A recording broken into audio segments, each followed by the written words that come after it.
Hi everyone. So in this class we will be going to discuss about the herbarium which comes under unit 7, that is identification. Let's begin.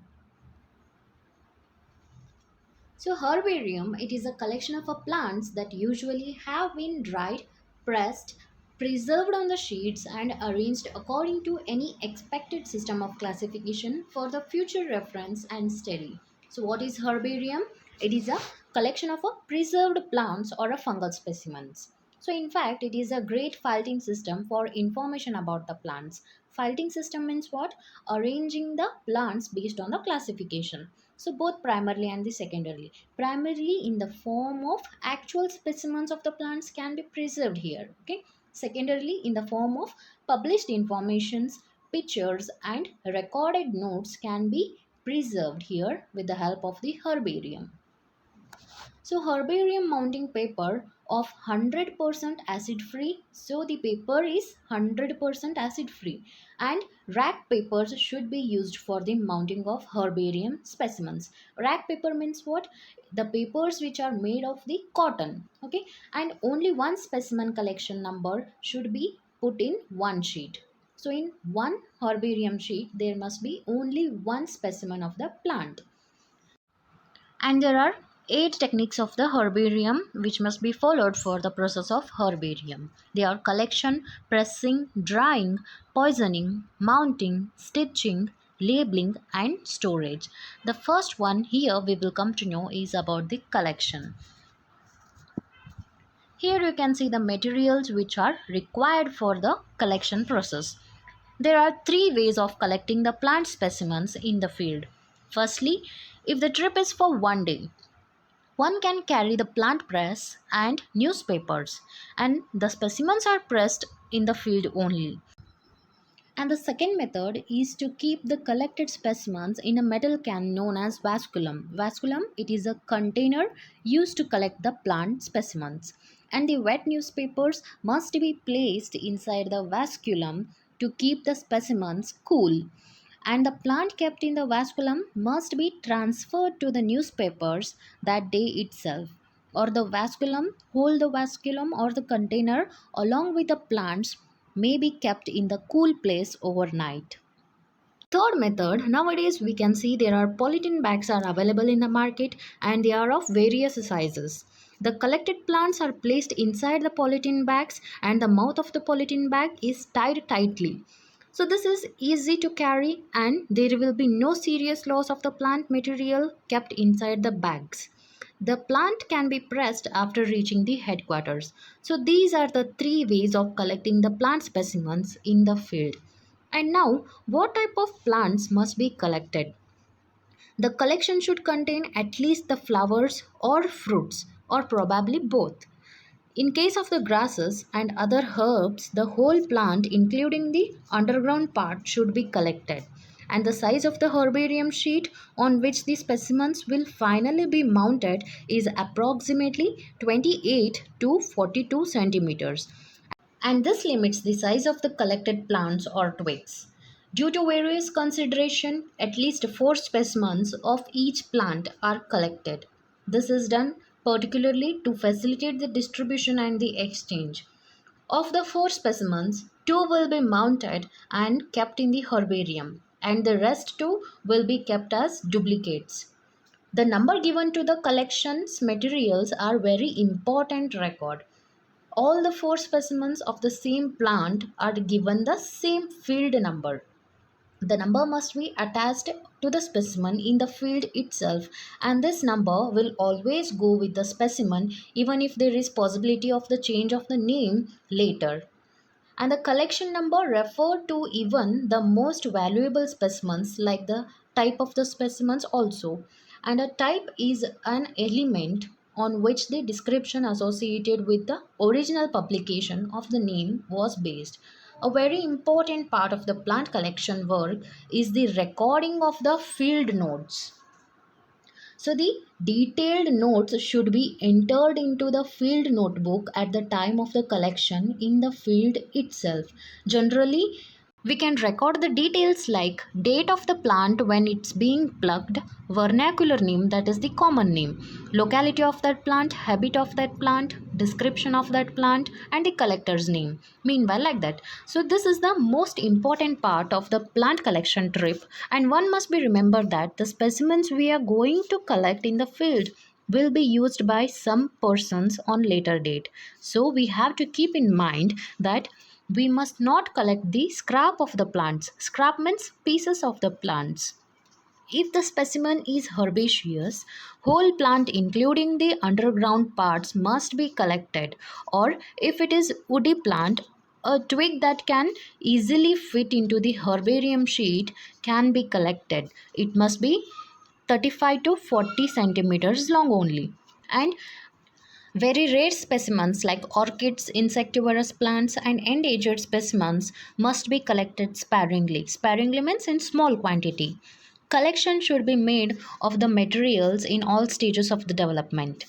If necessary, 2 or 3 trips to the same spot must be made to collect the different stages of the specimens. Sometimes bulbous means fat specimens, must be collected for planting in the experimental garden. All the areas of the locality must be visited, and then only the collection will be complete. So, this was all about the collection. Moving towards the second technique, that is pressing. So, the pressing, as far as possible, must be carried out in the field itself. Here you can see the way the specimens are being pressed. So, it is a process of placing the specimens between the absorbents under heavy pressure. The herbaceous specimens should be washed to remove the muds from the roots.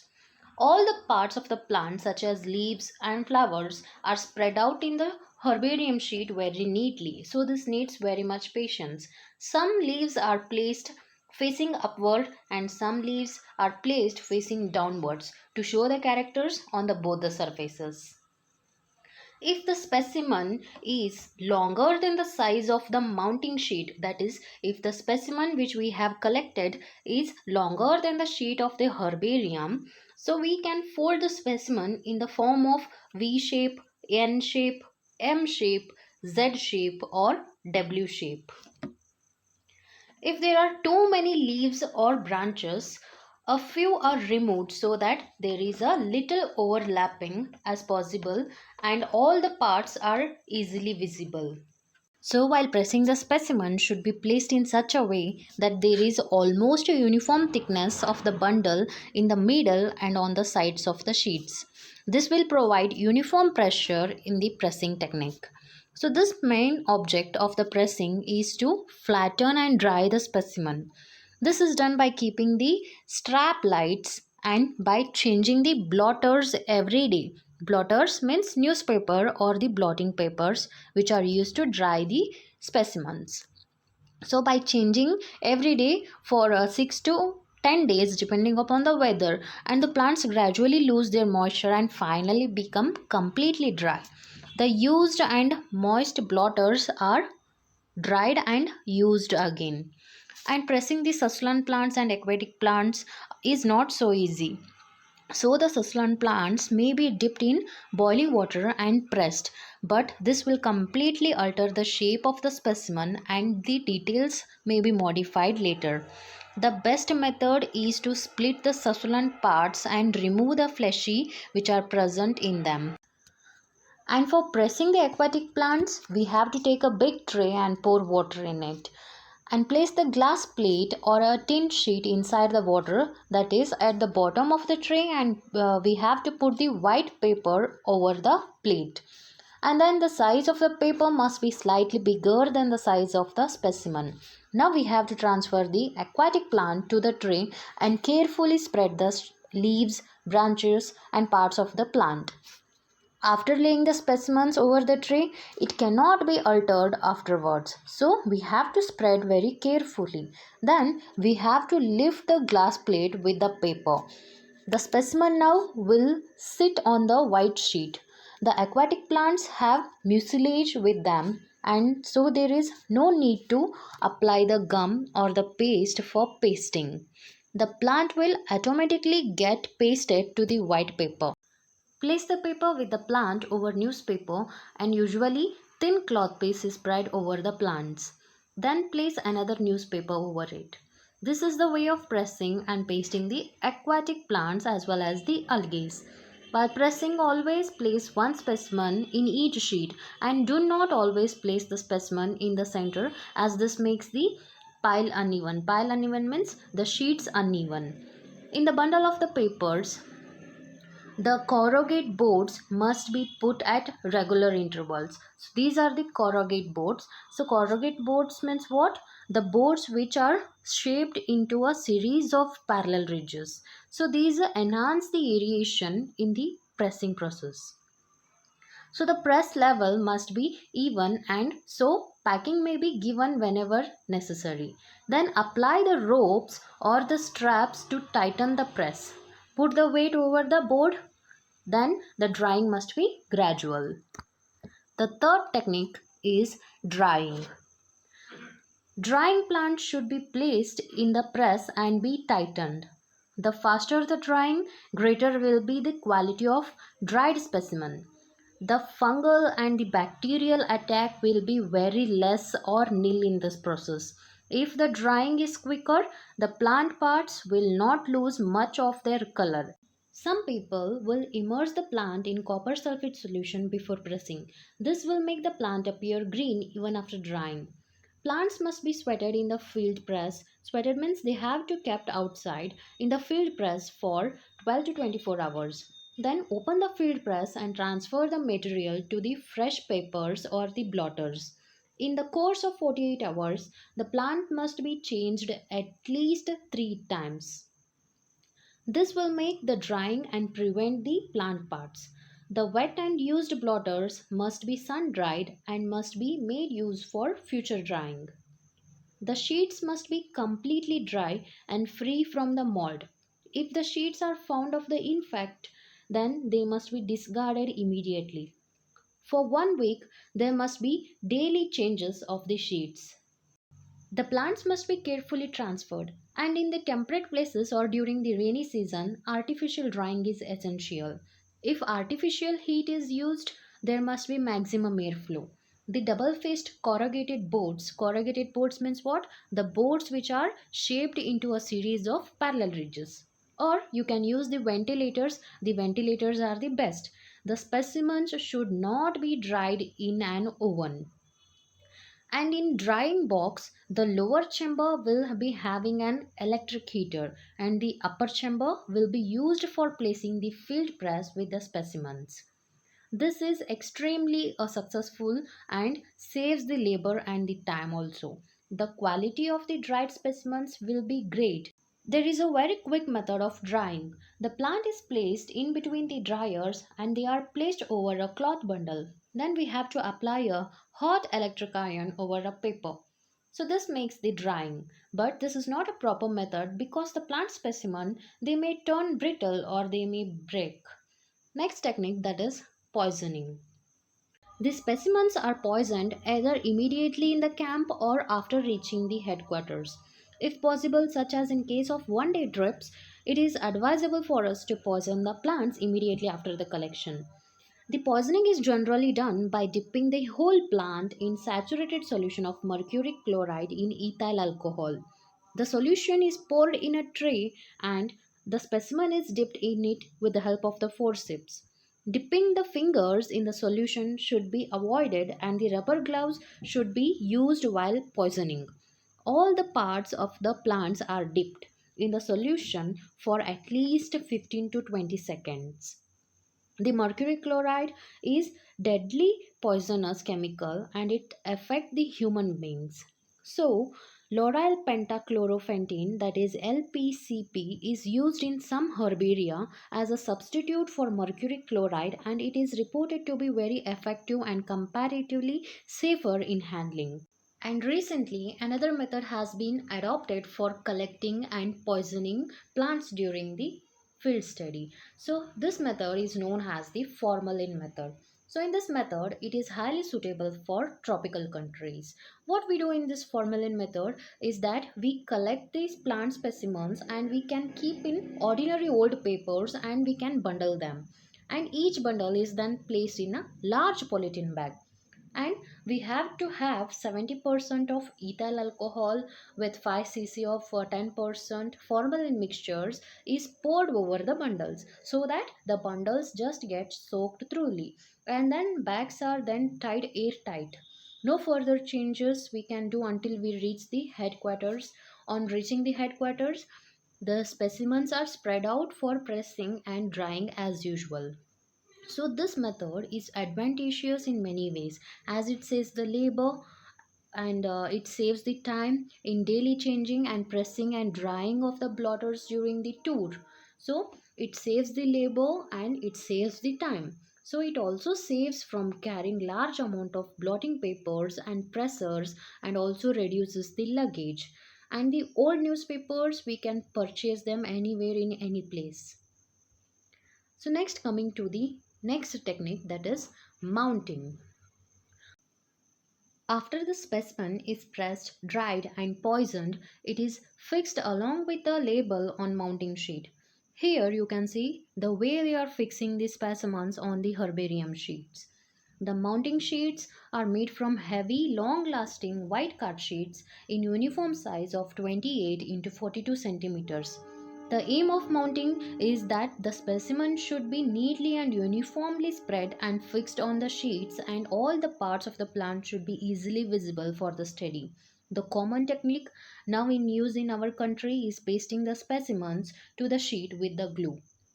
The common animal glue used for bookbinding are available in the market. This glue paste is prepared by adding flakes of glues on the boiling water and gradually until it makes the thin paste.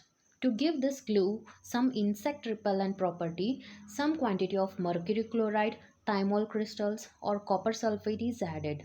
So to prevent the infections of the herbarium sheets, for the glue we have to add mercury chloride, thymol crystals as well as the copper sulfate. To place the glue on the specimen and tap gently with the help of the forceps. Then, with the help of the forceps, carefully we have to transfer the plant on the mounting sheet in proper place. Nowadays, Fevicol is also used instead of the animal glue flakes. The mounting sheets with the specimens glued on them are kept in press for 1 day for proper sticking and drying. The next technique is the stitching technique. So in stitching techniques, the stitching should be small and independent, and the thread should not be carried from one stitch to the another stitch on the lower side of the mounting sheet. On each side of the stem or the twig, a hole is made and the thread is inserted in it. A knot is put at the back of the thread and it is cut after each knot, and it is also known as the strapping process. The stitching process is also known as the strapping process. So what happens in strapping? So in this process, the specimen is not glued to the sheet but only loosely strapped to the sheet by means of the ordinary thread stitches or by some other devices like paper tapes or by liquid plastic methods. So there are quick drying liquid plastics available in the market, so this is very expensive procedure, so we can go for the ordinary threads only. The next process is labeling. The next technique is the labeling technique. After the mounting of the specimens on the herbarium sheets, the pasting of herbarium labels is done on the sheets. The size and the design of the herbarium labels slightly vary according to the need. Size is about 8 into 12 centimeter. In general, the label must contain name of the family, name of the genus, name of the species, locality of the collection, data collections, habit, collector's name, and field number, and even the vernacular name and the local uses. So the herbarium label is fixed on the bottom right hand corner about 1 centimeter away from the edges of the mounting sheets. It should be fixed with a paste or glue. After gluing the specimen and pasting the labels, the data on the label should be entered clearly with some permanent ink or preferably typed before pasting. The labels are recorded, expected to last for long and should not fade out. So, the specimens without any label, even if it is neatly and properly mounted, it is a little value. So the last technique, that is the storage technique, it is also known as the maintenance. So we know that the collector takes lot of trouble in preparing the good herbarium sheets. So to protect these sheets from the fungal and insect pest, it is an important task for him. And the insects like tobacco or the herbarium beetles or the drugstore beetle are the main enemy of the herbarium is the silverfish. It is an insect. They complete their life cycle with dried specimens, and the life cycle period is around 70 to 90 days only. The unattained herbarium get loose because of these insects. Unattained herbarium means the herbariums which are not taken care. So the insecticide kills the insect either by contact or by being eaten. And the contact insecticides which are used in the herbarium to kill, they are the DDTs and carbon dioxide, paradichlorobenzene, cyanide gases are the insecticides which are used to kill the insects in the herbarium. And the digestive poisons are the salts of the mercury and arsenic. So this is the way the herbarium sheets are maintained and they are stored in the herbarium racks. Next, coming to the fumigation. So what is this fumigation? This is done for killing the pest in mounted specimens as well as the unmounted duplicate specimens. So what are these mounted specimens and unmounted duplicate specimens? So as I said previously, during the collection process, during the collection technique, so at least 4 specimens of each plants must be collected. Okay. So two will be mounted and kept in the herbarium sheets, and the rest two will be kept as the duplicate. So these duplicate copies of the plants will be used only when the mounted specimens in the herbarium are damaged. Okay. So this is a process which involves any one of the volatile poisonous liquids like methyl bromide, carbon disulfide or carbon tetrachloride. So these are placed in small saucers or petri dishes in each herbarium case or each herbarium rack. And this rack or the herbarium case is kept closed for about a week. The methyl bromide is used in the herbarium of the New York Botanical Garden, and sometimes the para-dichlorobenzene is also used instead of these chemicals. This is the flow chart how the herbarium is being prepared. So for the preparation we have to use the 8 techniques only. So they are collection, pressing, drying, poisoning, mounting, stitching, labeling and the storage process. So by using these 8 techniques you can prepare the herbarium sheet. These are the important herbarium centers of the India. So in Kolkata, you will see two herbarium centers. They are Central National Herbarium as well as the Botanical Survey of India Industrial Circle. In Dehradun, also you will see two herbarium centers. The first one that is Forest Research Institute Herbarium, and the second one that you will see here, that is the Botanical Survey of India Northern Circle. And also you will see in Coimbatore, Bombay, Shillong, Pune, Allahabad and Lucknow. So these are the important centers of the herbarium in India.